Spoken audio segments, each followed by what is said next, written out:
Olá, sejam todos bem-vindos a mais um Propágina Enem Digital. Hoje o programa tá demais e nós trouxemos para vocês o professor de Geografia Átila Kizan. E o assunto que ele vai falar é geomorfologia. Em seguida, a professora Jandaia Tavares, de Língua Portuguesa, e o tema Gêneros Textuais.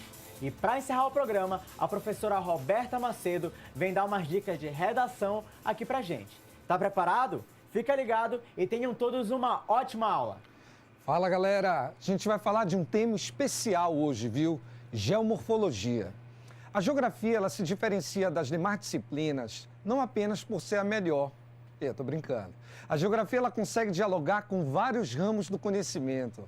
A geografia dialoga com a química, com a física, com a história, com a sociologia, pô. É lógico que com algumas disciplinas, o diálogo que a geografia trava, ele é muito mais franco, ele é muito mais direto. Mas isso não significa dizer que a gente não consiga dialogar com as ciências naturais. Então olha para cá que a gente vai falar desse tema que parece o terror de alguns alunos, mas é muito recorrente na prova do Enem, viu? Então, olha só. Primeiro aspecto do ponto de vista etimológico até. O que a gente tem que saber, viu? O prefixo geo significa terra. Morfologia significa formato. Então, geomorfologia é o modelado da superfície terrestre, está aqui. E a superfície terrestre a gente pode sintetizar numa palavrinha. Essa palavra é relevo. E o que eu quero que tu saibas é o seguinte, viu? O relevo, ele não é estático. Quando a gente olha uma montanha, a gente tem a falsa impressão de que aquela montanha sempre esteve lá. E ela sempre vai estar lá. Não é verdade. Aquela montanha ela pode se alterar, ou melhor, ela se altera. A gente percebe que algumas alterações no relevo acontecem no intervalo de tempo relativamente pequeno, mas isso não é a regra. A boa parte das alterações ocorre no intervalo de tempo muito grande, em milhares e milhões de anos, e tu jamais podes esquecer de um aspecto, viu? É o chamado tempo geológico. Nós estamos acostumados a falar do tempo histórico, o tempo social. Nós medimos o tempo como? Em minutos, em segundos, em horas, em semanas. O Enem está batendo aí na porta. Nós medimos o tempo assim. Entretanto, do ponto de vista geológico, a realidade é completamente diferente. Nós temos o tempo geológico, também chamado de tempo profundo, que ele é medido em milhares e milhões de anos. Cara, só para te ter uma ideia, o planeta tem 4,5 bilhões de anos. Nós, seres humanos, a nossa espécie, o Homo sapiens, nós temos um pouco mais de 100 mil. Significa dizer que nós estamos há pouquíssimo tempo no planeta Terra. E é exatamente isso que a gente vai analisar, que o relevo ele não é estático, que ele se altera, e a gente percebe isso daqui, ó, que ele é alterado tanto por agentes internos quanto agentes externos, viu? O que a gente tem que saber? Os agentes internos são aquelas forças provenientes do interior do planeta. Uma vez um aluno me falou assim, pô, a força do interior do planeta é do demônio. Nada a ver, rapaz. A força do interior do planeta é o magma. É aquele material viscoso, pastoso que nós encontramos no interior do globo que ele é expelido. Grava o seguinte, viu? A gente faz uma comparação da estrutura interna do planeta com um ovo. Como assim um ovo, professor? Cara, a gema seria um núcleo, o manto seria a clara e a casca do ovo seria a crosta.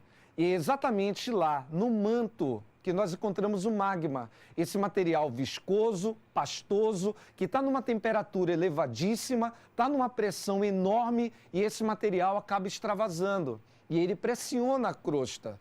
Então, quando eu falo de agentes internos que produzem o relevo, eu estou fazendo referência à pressão que o magma no interior do planeta exerce sobre a crosta. E como agentes internos, também chamados de endógenos, nós temos o tectonismo, o vulcanismo e os abalos sísmicos. Mas também há agentes externos que modelam o relevo, viu? Associados ao intemperismo, à erosão e à atuação do ser humano. E é exatamente isso que a gente vai trabalhar, a gente vai identificar. Então, vamos lá comigo, viu? Olha para cá para a gente compreender esse tema fundamental. Ó, como eu disse, os agentes endógenos, também chamados internos, são aquelas forças provenientes do interior do planeta.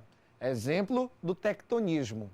O termo tectonismo vem do grego, que significa tectonic. é arte de construir, é arte de moldar. Quer dizer que o relevo está em constante processo de produção e alteração, que é produzido por agentes internos. Está aqui, ó. Cara, a gente pode falar muita coisa sobre o tectonismo, mas, sinceramente, se fosse para apostar um tema do tectonismo, o que eu abordaria seria esse daqui, ó. Os dobramentos modernos. Cara, os dobramentos modernos são formações geológicas muito novas, que têm aproximadamente 65 milhões de anos.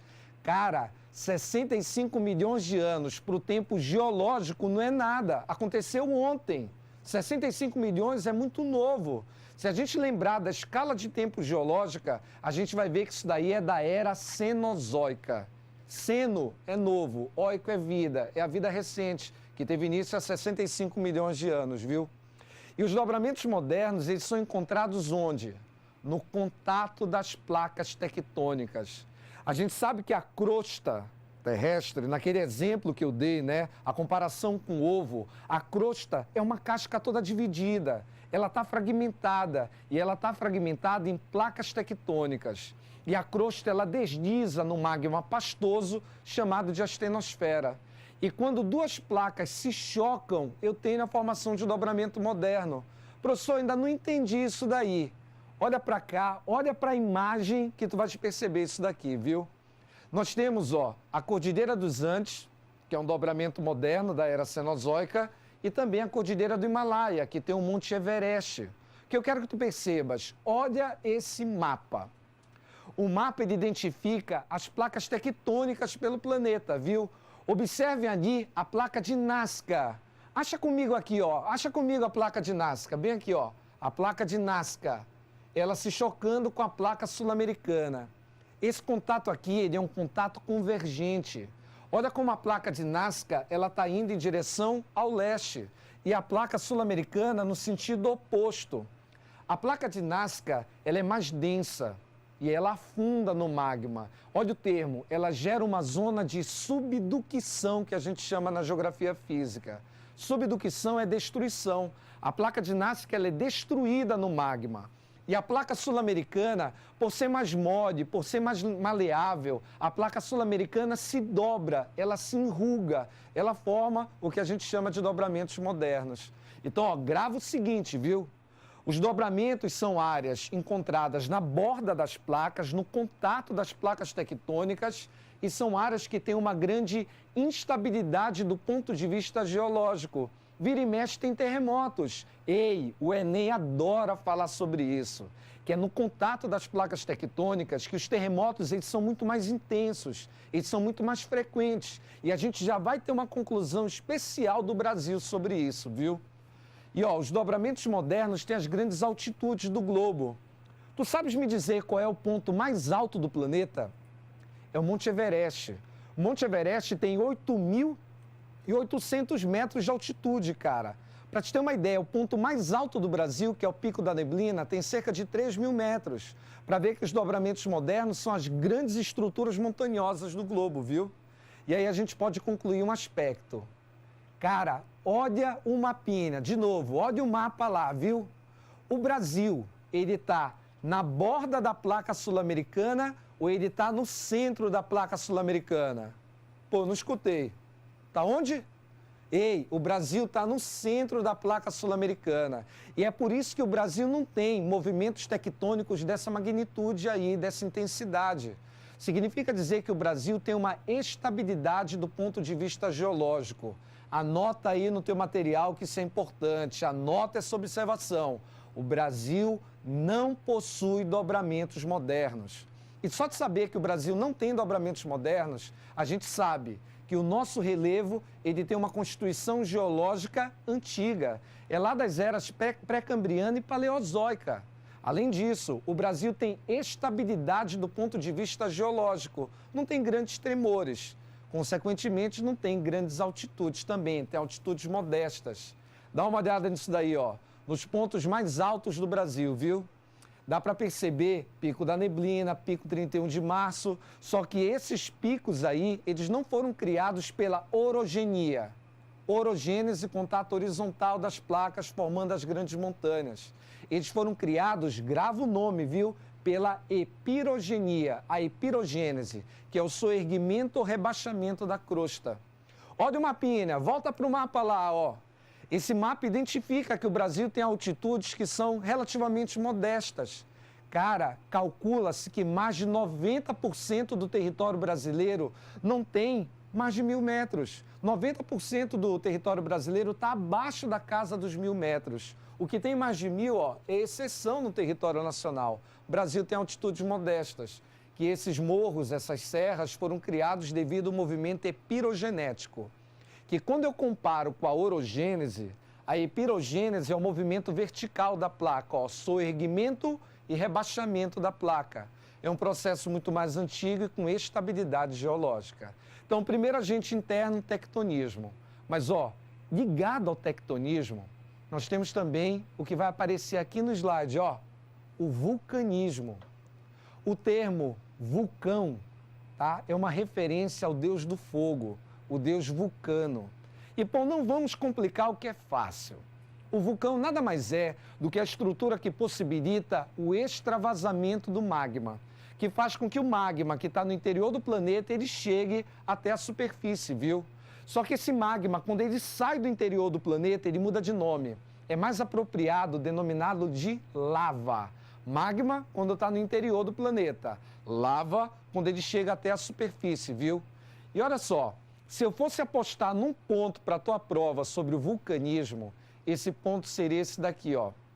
O Círculo do Fogo do Pacífico, que é a região do planeta que tem a maior incidência da atividade vulcânica, onde os vulcões têm maior intensidade e são muito mais ativos. Isso daqui recebe até um termo em inglês, ó. São chamados hot spots. Hotspots, do ponto de vista geológico, são as áreas com maior incidência da atividade vulcânica. E vocês podem me perguntar, por que o vulcanismo é muito mais intenso aqui? Porque eu tenho contato das placas. E é no contato das placas que o magma acaba extravasando com maior facilidade, viu?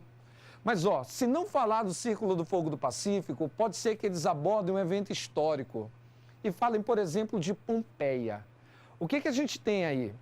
Lá na Itália, o vulcão Vesúvio, ele entrou em erupção no ano de 79 d.C. Esse vulcão, há cerca de 2.000 anos praticamente, ele acabou despejando o magma, a lava, e também liberou cinzas. E olha a imagem aí, pessoal, olha só. A cidade de Pompeia simplesmente petrificou. E até hoje os corpos estão lá expostos, viu? Isso daqui foi importante para a galera da história, porque boa parte do que se sabe do Império Romano tem a ver com os achados arqueológicos de Pompeia. Isso aqui é um prato cheio para os historiadores. Então, tectonismo, a movimentação das placas, os dobramentos modernos. Lembrar também do vulcanismo. E para fechar a dinâmica interna, dá uma olhada nisso daqui, viu? Os abalos sísmicos. Ó, toda hora os telejornais, as revistas estão falando sobre isso. O que eu quero que tu entendas é que quando as placas se chocam, tá? Tem uma tensão geológica muito grande entre elas. E devido ao choque, esse contato, quando uma placa tectônica tem uma ruptura, uma quebra, a liberação de energia. A energia liberada no interior da crosta por essa fratura, ela vai se propagar na forma de um terremoto, na forma de um tremor. E aí a gente faz o paralelo lá com a matemática, viu? Que teu professor de matemática vai falar da escala Richter, assim denominada porque ela foi elaborada por um sismólogo norte-americano chamado Richter. É uma escala que vai de 1 até 9. E teu professor de matemática vai te dizer que ela é feita com base no logaritmo. É uma escala que significa dizer que um tremor com magnitude 8 não significa que ele tem o dobro de energia de um terremoto com magnitude 4. É um terremoto que é muito mais poderoso do que o de magnitude 4, que é uma escala logarítmica isso daí, lá da matemática. E como eu disse, os terremotos eles são muito mais intensos no contato das placas. Mas presta atenção, essa é a dica crucial. A competência diária de número 6 da prova do Enem, ela não pede para ficar simplesmente descrevendo a natureza. Ela pede para analisar a relação do homem com o meio. Como que historicamente o homem tem se relacionado com o meio. E grava isso que eu estou te falando, viu? Olha só, terremotos com uma magnitude semelhante podem gerar consequências diferentes. Como assim, professor? Eu não vou considerar os efeitos de um terremoto com base apenas na destruição que ele provocou na infraestrutura. Eu tenho que levar em conta o desenvolvimento tecnológico, eu tenho que considerar o grau de preparo daquele país. O que eu quero dizer é isso aqui, viu? Olha essas fotos aí, viu? A primeira foto é de um terremoto no Japão. Forte terremoto sacudiu o Japão. Tremor alcançou 6,6 graus de magnitude. 8 pessoas se feriram levemente. A segunda foto é um terremoto no Haiti, que aconteceu em 2010. Cara, mais de 200 mil pessoas morreram. Porque eu tenho que levar em conta também o desenvolvimento tecnológico. O Haiti é um dos países mais pobres do mundo, é o mais pobre do continente americano, pô. E por isso a devastação muito maior. Olha essa charge aí, viu? Haiti antes do terremoto. Infraestrutura precária. Olha aqui a parede sendo amparada aí por um pedaço de pau. E aí o terremoto, Haiti, devastação. Haiti, reconstrução, vai cair de novo. Agora, essas duas fotos que eu vou mostrar agora são simplesmente surpreendentes. Olha isso daí, viu? Japão, no dia 11 de março, teve um terremoto. Dia 17 de março, olha como já estava a rodovia. Cara, toda vez que eu olho essas fotos aí, eu dou graças a Deus de não ter terremotos em Belém, viu? Porque imagina a reconstrução dessa forma, né? Então, ó, para a gente fechar, os agentes externos são os agentes exógenos que modelam o relevo com base no intemperismo, na erosão e também na ação humana. Só que a gente vai precisar de um tempo muito maior para falar sobre isso. E, sinceramente, esse vai ser o tema do nosso próximo encontro, viu? Até lá!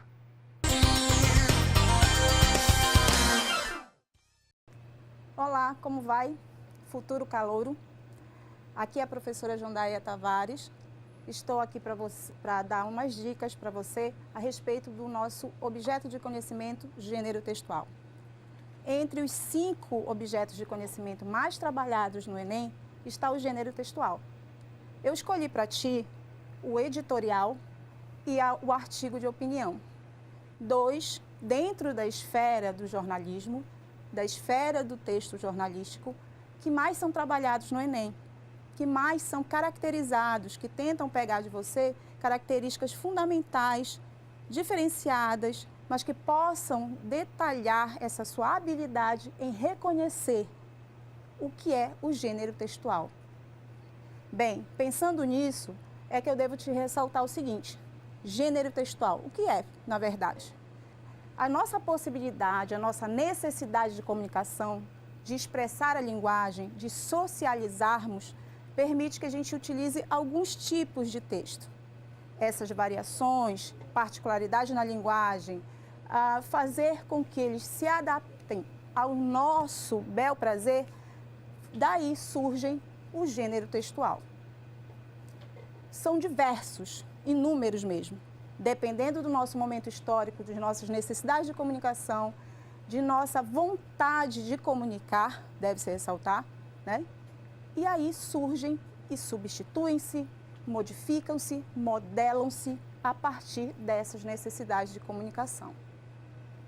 Aqui eu trouxe para ti o que é mais colocado, não só dentro da linguagem, códigos, né, e suas tecnologias dessa prova, muito trabalhosa, de grande leitura, que você deve ter um pouquinho mais de atenção, mas também pedido dentro dos aspectos da própria redação, né? E muitas vezes é mostrado para ti, dentro daquelas possibilidades para te motivar a escrever, um artigo de opinião ou um editorial. Olha só, trouxe para ti aqui o gênero textual, artigo de opinião e editorial dentro da competência 7. Confrontar opiniões e pontos de vista sobre as diferentes linguagens e suas manifestações específicas. Habilidade 23. Inferir em um texto quais são os objetivos de seu produtor e quem é seu público-alvo, pela análise dos procedimentos argumentativos utilizados. Se é assim, então fica atento no seguinte. Você tem que saber público-alvo, características fundamentais, a quem ele se dirige, para que se dirige e com que possibilidade de linguagem. Não basta saber apenas identificar e dizer, isso me parece um artigo de opinião ou me parece um editorial. Você tem que saber a característica fundamental e a diferenciação entre eles. E é importante dizer, verbos, marcas linguísticas determinam essa diferença, pois se tornam muito semelhantes dentro da esfera. Aqui eu trouxe características comuns para ti. Artigo de opinião e editorial, esfera jornalística, a mesma, tá? Assim como entram as notícias, assim como entram, no caso também, eu tenho reportagens, tenho entrevistas, todas essas inseridas na esfera jornalística. Mas para nosso interesse e como questão certíssima, como texto certíssimo, presente na prova de linguagens, eu vou te colocar o artigo de opinião e o editorial como mais importante. Público leitor comum, tá? É aquele que sempre está inserido na polêmica, tentando fazer com que faça uma opinião, tá? Persuasão. Então, ele quer polêmica, ele quer saber um pouco mais. Isso por quê? Porque esse público leitor é ávido por informação. Argumentativo, todos os dois são, tá? Todos os dois trabalham a argumentação. E você tem lá argumentos que muitas vezes são inseridos com pensamentos de filósofos, historiadores, sociólogos e até opiniões próprias, algumas vezes veladas, outras não. Linguagem formal, culta, nesse caso, dentro da escrita. Aí eu te coloco um conceito. Olha só, o artigo de opinião que é? É um texto argumentativo que difunde a opinião de uma pessoa sobre um tema polêmico em debate na sociedade, com o objetivo de persuadir o leitor com base em verdades e opiniões. E o editorial?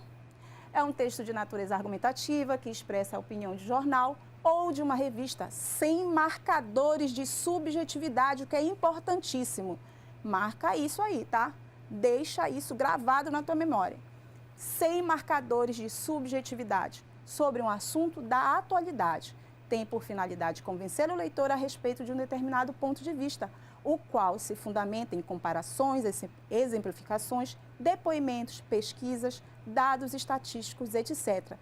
Verifica aí o conceito, o que a gente tem em comum e o que a gente tem de diferente. Bem, eu devo te colocar o seguinte, não esquece, artigo de opinião, ele pode ser assinado e ele se identifica propriamente, esse autor, com o leitor. Eu consigo perceber nele marcas de identificação. Por isso, algumas vezes, eu vou utilizar até a primeira pessoa, se possível for. Algumas vezes ele quer ser identificado mesmo e utiliza a primeira pessoa. Já o editorial, não pode aparecer essas marcas. Sendo assim, ele vai se ausentar de identidade. Por isso mesmo, os editoriais são utilizados como ratificações ou retificações de notas de alguns meios de comunicação. Revistas, jornais, entrevistas, muitas vezes utilizam os editoriais para serem ratificados ou retificados, né? Às vezes, a própria televisão, propagandas ou algumas entrevistas que são colocadas, mas que não couberam muito bem para o leitor ou para o telespectador, eles são colocados nos editoriais como correções. Por isso mesmo, a ausência de marcação pessoal. Olha aí, diferença entre artigo de opinião e editorial. Artigo de opinião, textos longos, já que tem uma pessoalidade. Editorial, textos curtos, enfáticos, resumido e objetivo. Texto assinado é o artigo de opinião. Ele é subjetivo, por isso traz opiniões próprias, muitas vezes verdades pessoais, as quais são até questionadas pelo leitor, mas muitas vezes com argumentação tão boa que tornam-se até aceitáveis pelo leitor. O editorial não contém assinatura, por isso mesmo, sem subjetividade. O artigo de opinião apresenta marcas de estilo. E o que seriam as marcas de estilo? Aí eu te digo, calouro, as marcas de estilo estão presentes tanto nas pontuações quanto nas marcas linguísticas dentro do texto, né? Algumas vezes palavras identificam o autor, outras vezes questionamentos identificam o autor. Isso permite dizer que as marcas se tornam presentes no texto como uma forma de identificação de pessoalidade desse autor. Logo depois, o que eu tenho de diferente no editorial? Sem marcas de estilo, sem identificação. A pontuação se dá muito mais fria e calculista. Olha só o que eu trouxe para ti. O Enem mostra para ti a possibilidade de você fazer essa diferença, de você mostrar que sabe qual é a diferença entre um editorial e um artigo de opinião. Novas tecnologias. Atualmente, prevalece na mídia um discurso de exaltação das novas tecnologias, principalmente aquelas ligadas às atividades de telecomunicações. Expressões frequentes como o futuro já chegou, maravilhas tecnológicas e conexão total com o mundo fetichizante. Novos produtos transformando-os em objetos do desejo, de consumo obrigatório. Por esse motivo, carregamos hoje nos bolsos, bolsas e mochilas, o futuro tão festejado. Todavia, não podemos reduzir-nos a meras vítimas de um aparelho midiático perverso ou de um aparelho capitalista controlador. Há perversão, certamente, e controle, sem sombra de dúvidas. Entretanto, desenvolvemos uma relação simbiótica de dependência mútua com os veículos de comunicação, que se estreita a cada imagem compartilhada e a cada dossiê pessoal transformado em objeto público de entretenimento. Não mais como aqueles acorrentados na caverna de Platão. Somos livres para nos aprisionar por espontânea vontade a esta relação sadomasoquista com as estruturas midiáticas, na qual tanto controlamos quanto somos controlados. Eis aí um texto que foi tema do Enem. E olha só como eles abordaram a questão do artigo de opinião, fazendo a diferença com o editorial. Fica atento nesse comando.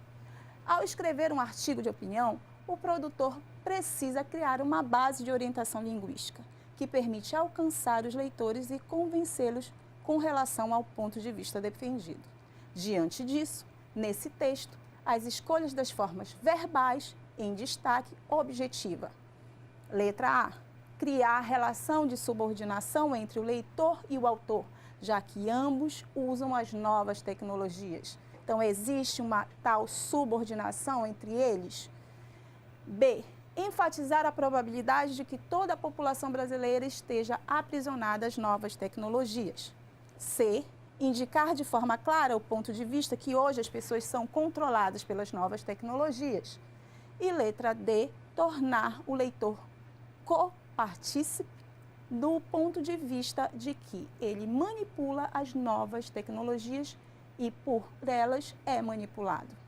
E a última, demonstrar, a letra E, demonstrar ao leitor sua parcela de responsabilidade por deixar que as novas tecnologias controlem as pessoas. Antes que a gente possa fechar essa questão, eu quero que fiques atento às formas verbais mais uma vez. O que eu te disse? Artigo de opinião é marcado. Artigo de opinião expressa lá a identificação do autor. O editorial não, se torna distante. Todos dois tentam persuadir. Todos dois utilizam argumentos. No entanto, apenas um tem a identificação do autor. Às vezes, nem tanto com a primeira pessoa de forma explícita, mas existe sim a identificação através de uma forma verbal. Então, a gente precisa perceber, esse autor se identifica? Ele quer estar, colocando a sua cara, como dizem, a tapa para o leitor se questionar e com ele compartilhar a sua argumentação? Então percebe aqui. Vou voltar lá para ti. Olha os verbos que são utilizados. Carregamos, desenvolvemos, somos, controlamos. Verbos na primeira pessoa. Primeira pessoa. E nesse caso, nós. Nós compartilhamos dessa ideia. Ele tenta te convencer que não é somente ele que pensa, mas ele pensa contigo. Sendo assim, a questão correta, tornar o leitor copartícipe do ponto de vista de que ele manipula as novas tecnologias e por elas é manipulado. Com certeza tu acertaste. Afinal, a gente está aqui para isso. Propaz Enem quer te orientar o melhor caminho e fazer que você seja o calouro no próximo ano. Até logo.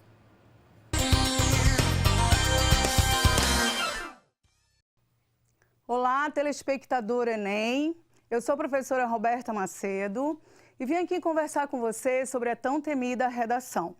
Então, nós vamos conversar um pouquinho, inicialmente, sobre o texto, sobre a importância do texto e, claro, esse texto para o teu processo seletivo. Tu vais escrever para o Enem, então algumas particularidades precisam ser detalhadas para ti e precisam da tua atenção. Primeiro, pensa comigo no que seria esse texto. Texto é um bate-papo entre você e o seu leitor. Quem é você? Você é um escrevente, aluno concluinte de ensino médio.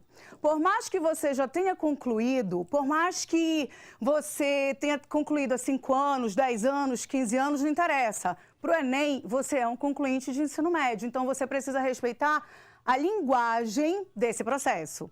Quanto mais simples, mais direto, mais objetivo você for, melhor para você. Nada de floreios, nada de enfeites. Às vezes você tem aquela palavra bonita que você ouviu em algum lugar, que você copiou de alguém, nem sabe o significado, mas vai lá e coloca no seu texto, achando que isso vai abrilhantar, achando que isso vai chamar a atenção do seu corretor para o bem, quando na verdade isso pode te prejudicar e muito. Lembre-se de quem é você. Você é um aluno concluinte. Você escreve para um processo seletivo, escreve para o Enem, escreve para um corretor desse processo. Então, claro, vai respeitar a linguagem, vai respeitar a exigência, a primeira exigência aí, texto dissertativo argumentativo. Então, o texto expositivo não vai te ajudar. Um texto acusativo não vai te ajudar. Existem marcas próprias, a argumentação é uma marca própria e tu precisas tomar cuidado para escrevê-la, para produzi-la, para saber como fazê-la. Claro, além dessa estrutura, quem é esse Enem? E por que é tão difícil assim tirar 1000? Por que nós tivemos nesse último ano somente 77 candidatos no Brasil, de um universo aí de mais de 6 milhões de pessoas, conseguindo somente 77 essa nota máxima? Então entenda comigo, Enem, governo federal. Governo federal trabalha com minorias sociais. Eu preciso pensar nisso. Eu preciso pensar em quem eles estão pensando para dar voz e vez. Eu preciso pensar em como vai ser esse processo, quem vai estar por trás dele, que medidas eu vou trazer no meu texto para essa minoria ter voz e vez. E claro, para isso, eu vou pensar também nas minorias que já vieram. Eu vou prestar esclarecimentos sobre essas minorias que já vieram, mas eu vou pesquisar principalmente aquelas que ainda não vieram. Para eu conseguir essa nota máxima, eu preciso me preocupar com o público, eu preciso saber de quem eu vou falar, como eu vou falar, respeitar estruturas, respeitar técnicas, mas isso não é suficiente. Eu preciso respeitar marcas próprias que advêm de um conhecimento. E esse conhecimento de mundo pede leitura, pede pesquisa, pede um debate, pede um conhecimento partilhado que não está tão somente lá na minha coletânea. Quem é a coletânea para mim enquanto candidato? A coletânea é o meu fio condutor para esclarecimentos. Ela vai esclarecer o assunto sobre o qual eu vou escrever. Mas não necessariamente ela vai ser copiada por mim ou imitada por mim. Ela é um gancho para que eu pense nas leituras que eu tenho acerca daquele tema. E aí, claro, como eu falei a você, vai aí logo a nossa primeira dica, que minorias sociais o Enem já trouxe para a gente. O Enem já trouxe crianças, jovens, idosos, mulheres, imigrantes, negros, religiosos, trabalhadores, meio ambiente, trouxe uma série de assuntos sociais. Aqui, eu não vou dizer a você que você não vai se preocupar com agentes que já vieram. Eu não vou dizer a você que de repente não pode vir criança. Ora, nós temos aí um assunto em voga que seria a adoção de crianças. As crianças já vieram num outro contexto, mas a adoção nunca veio. O aborto está em voga, o aborto é legal e ilegal. Nós temos aí um contexto por trás que seriam as crianças. As crianças já vieram num outro mundo.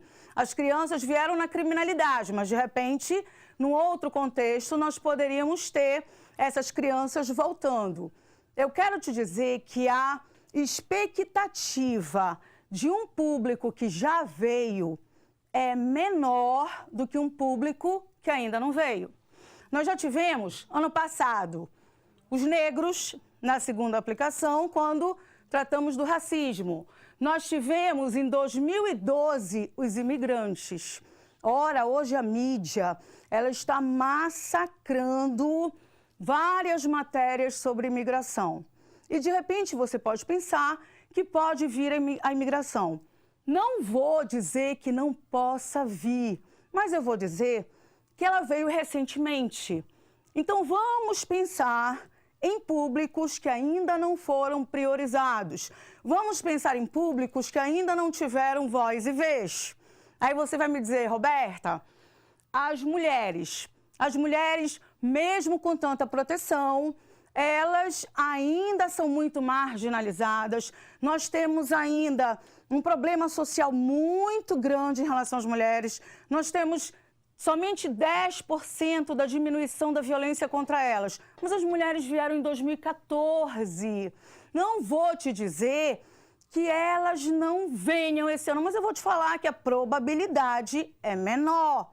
Então, eu quero chamar a tua atenção para esses assuntos que já vieram, para esse público que já foi explorado e para a possibilidade de outros assuntos que ainda não foram explorados, que são minorias sociais também, que pedem um clamor da sociedade. E o que o Enem tem a ver com isso? Ora, todos os anos nós temos milhões de adolescentes, jovens, adultos fazendo processo.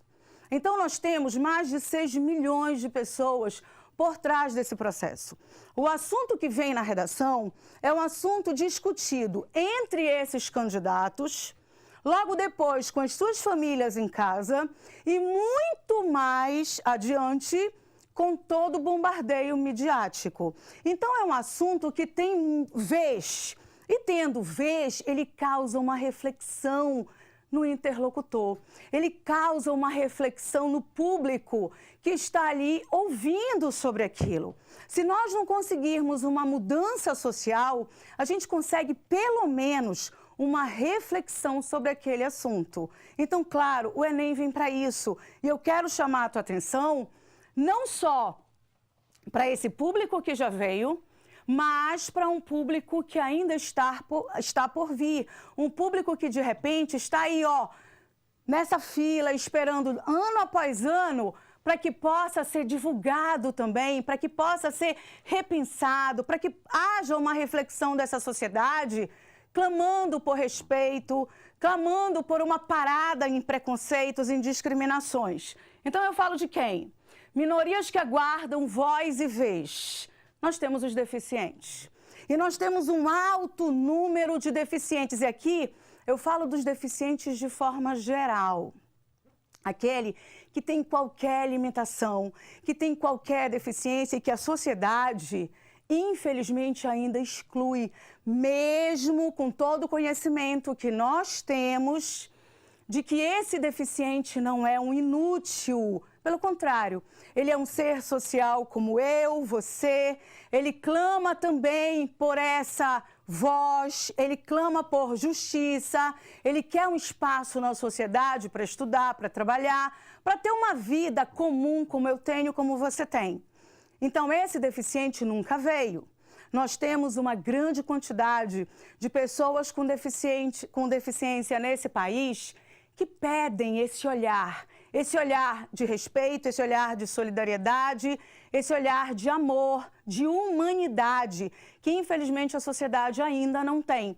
E o Enem, claro, é uma grande oportunidade para que haja uma reflexão sobre essa igualdade de direitos, de deveres, de espaços que a sociedade tem e que infelizmente ainda não disponibiliza, apesar das cotas, apesar de alguns espaços no mercado de trabalho, como nós sabemos que existe aí uma lei, a lei do governo federal, que garante uma certa porcentagem nas empresas para que esses funcionários deficientes estejam presentes. Mas isso não é suficiente. Nós temos de 2% a 5% somente de vagas destinadas a esses deficientes, e isso se as empresas tiverem 100 ou mais funcionários. Então, você percebe que é uma realidade ainda muito aquém daquilo que esse público precisa e daquilo que esse público merece. Mas os deficientes, isso é uma possibilidade. Nós temos os homoafetivos, nós temos um grande número na nossa sociedade clamando também por essa igualdade, pedindo por um olhar de respeito. Se o Enem vem para propagar esse respeito, excelente oportunidade, é a coletânea dessa redação, é o comando dessa redação para que a gente possa refletir sobre: eu posso não concordar com você, eu posso não concordar com a sua escolha, mas isso não me dá o direito de discriminar você, de excluir você, de matar você, como nós temos pesquisas oficiais do governo federal que dizem pra gente o quê?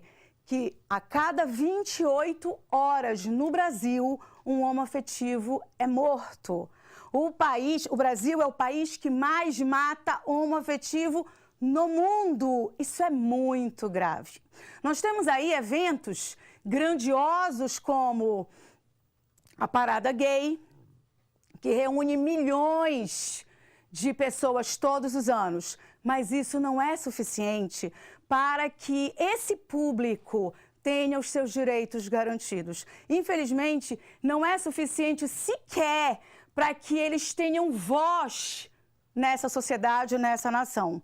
Então, nós temos novelas hoje tratando sobre a homoafetividade, programas televisivos que discutem as relações amorosas entre casais homoafetivos, e ainda assim, isso é um espaço pouco, ínfimo, para que a sociedade entenda que esse é um público que existe e que não pode ser ignorado.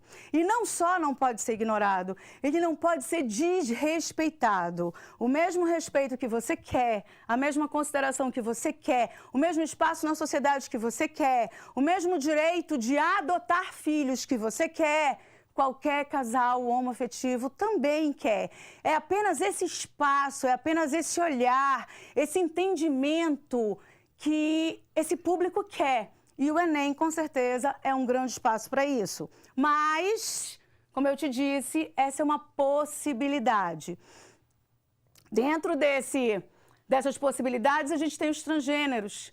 O transgênero, você percebe hoje já uma explicação sobre a presença deles, sobre como é que eles se formam, como é que se constrói, porque tudo é muito novo para a sociedade. Mas temos novelas que estão tratando desse tema, nós temos a mídia trazendo muitas informações e, claro, também é um público que pede vez, que pede voz, que pede compreensão, já que, também segundo pesquisas, esse é o público que mais engrossa o estudo de prostituição no Brasil.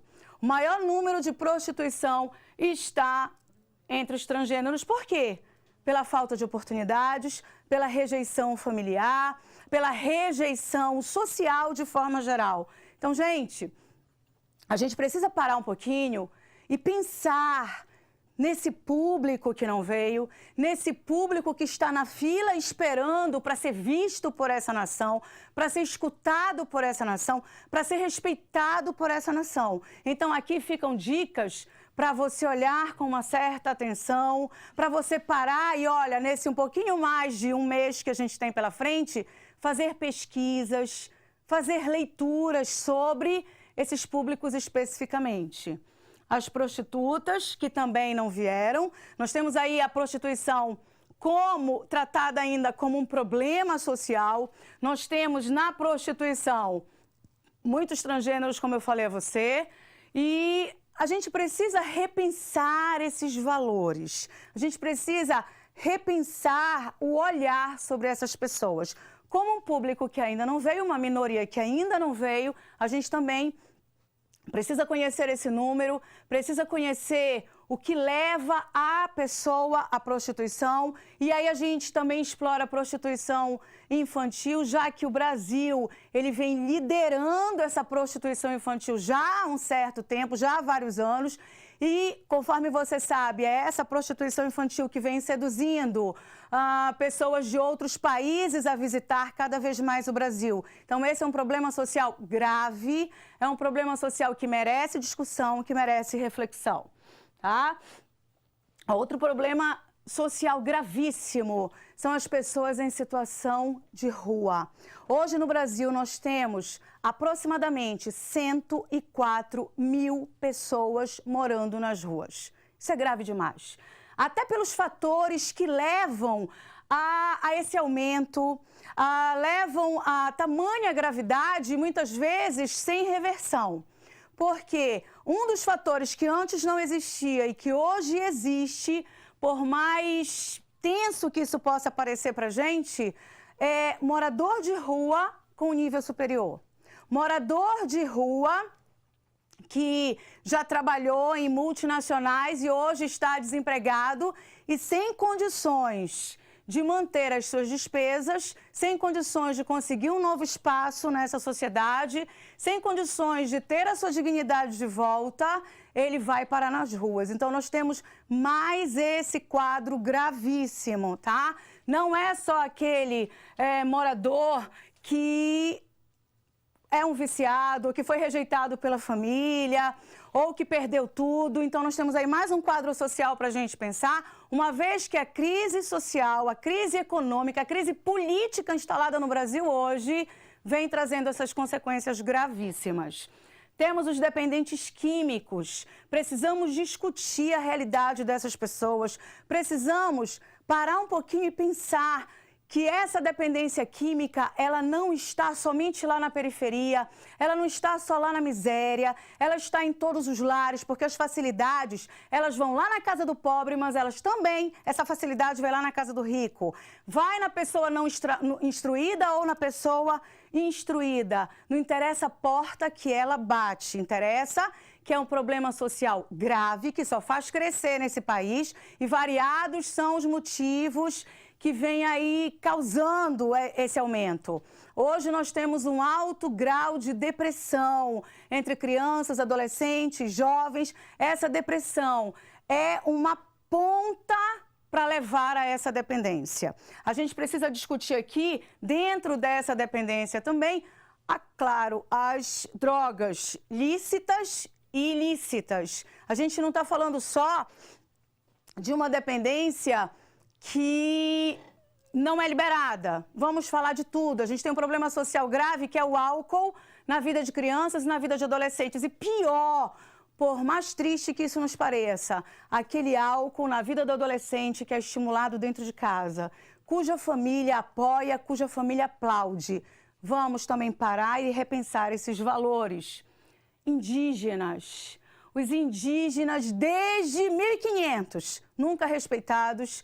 Os indígenas que tiveram seus direitos lá atrás negados, até hoje, esses direitos continuam lesados. E aí, Nós temos um número aproximadamente de 700 mil índios no Brasil. O que está acontecendo com esses índios? Eles não têm as suas terras respeitadas, seus espaços respeitados, nem sempre são indenizados pelas suas perdas. E aí nós temos mais um público que pede voz. O aborto legal e ilegal, conforme eu falei no início, a adoção de crianças e de adolescentes, conforme eu falei no início. Isso aqui, apenas algumas sugestões para você refletir sobre a possibilidade do que você vai encontrar aí dia 5. Não quer dizer que necessariamente você vá, mas isso é para você ler, pesquisar, pensar nessas possibilidades. Rapidinho eu quero conversar com você sobre os textos engessados. Cuidado, quem manda no seu texto é o comando. A gente não tem um tipo de comando apenas, e isso ficou muito claro para você nesse último ano. O último processo pegou muita gente de surpresa. Pouquíssimos alunos esperavam um tema que pedisse alternativas de combate. Você está muito acostumado a problematizar. Se o comando não pedir problema, não se prenda a esse problema. Se o comando te pedir alternativas de combate, esse comando é muito claro para dizer: ei, eu quero discutir contigo como é que a gente vai resolver isso aqui. E é verdade, é bom que você saiba que os problemas sociais brasileiros não têm solução. E como eles não têm solução, o teu comando não vem alternativas para resolver. Ele não vem alternativas para solucionar. Ele vem caminhos para combater. A gente não tem condições de solucionar os problemas sociais brasileiros, mas a gente tem condições de frear. E é responsabilidade nossa, enquanto cidadão brasileiro, frear os problemas sociais, frear a discriminação, frear o preconceito, parar, fazer o outro refletir sobre o seu papel como construtor dessa sociedade. Quem é você, cidadão Enem? Quem é você que vai fazer a prova? Você é um construtor do seu país. Você deve ter noção da problematização dessa sociedade e você deve ter noção também de como ajudar a frear esses problemas sociais. É isso que você vai fazer no dia da sua prova. Infelizmente, o nosso tempo acabou. Eu teria o maior prazer de ficar horas com você conversando e prestando esclarecimentos, mas a gente vai fazer isso numa próxima oportunidade. Foi um prazer estar com você. Até a próxima.